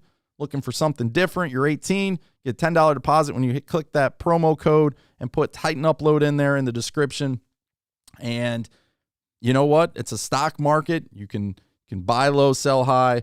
But we've already mentioned, if you make the investment on one of these teams, whether it's baseball, whether it's football, whether it's basketball, even though basketball is kind of winding up here, definitely let me know, and I will keep track of that team that you invested in for you. And then also I'll definitely put you on the screen and make it a big deal. So again, thank you so much. You guys, again, were awesome. Have a great night. And don't forget to tighten up. Take care, everyone. See you later. I'm Titan Upload, and you're watching Fan to Fan Network, the voice that fans deserve. Tighten up.